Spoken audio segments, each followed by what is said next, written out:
Сәлем достар, бүгінгі видеода ғылыми жоба, курстық, дипломдық жұмыс жазған кезде қиналатын дүниелердің бірі беттерді дұрыс нөмірлеуді үйренетін боламыз. Бүгін ортта қалаған бетке қалаған саннан бастау, яғни нақты бөлімдерге қалай жеке нөмір қою керегін көрсетемін.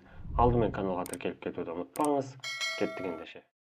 Ең алдымен мына белгіні қоямыз, енді нөмірлей берсек болады. Ол үшін міне ставка бөлімінің ішінен номер страницы өзіңізге мысалы жоғарғы бөлікке, төменгі, ортаңғы деген сияқты кез келген жерге нөмірлей берсеңіз болады. Менің жағдайымда мысалы төменгі бөлік және оның ішінде міне ортасында қойғым келеді. Енді мен мысалы мынау титул парағының нөмірленгенін қаламаймын. Ол үшін не істеймін? Міне осы беттің соңындағы дәл осы белгінің алдына курсорды апарып қоямын. Одан кейін келесі кезекте міне разметка страницы бөлімінің ішінен разрывы следующая страница батырмасын басамын.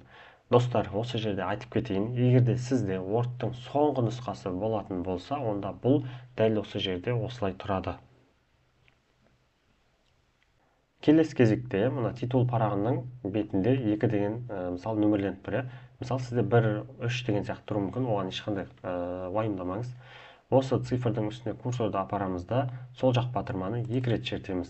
Енді келесі кезекте жоғары жақтағы особый колонн титул для первой страницы деген бөлімге белгі соғамыз.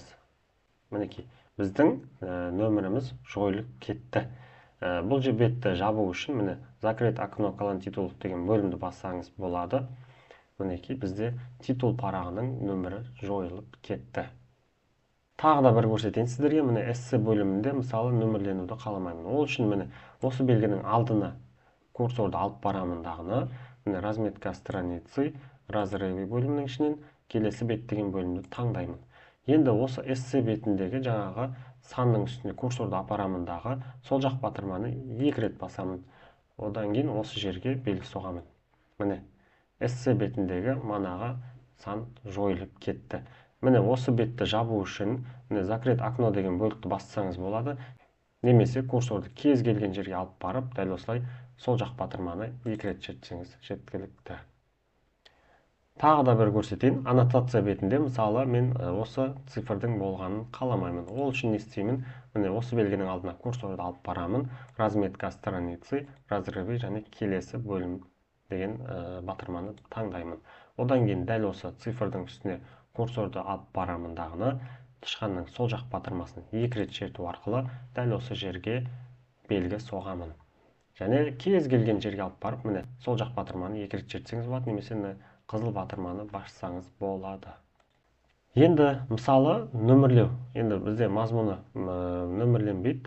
Мазмұнынан да дәл сондай алып тастайын қазір. Сіздерге барынша түсінікті болу үшін. Енді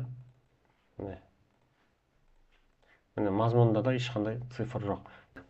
Достар, бізде қазір тексттер барлық көшіп кетіп жатыр, орнынан. Оған ешқандай алаңдамаңыз.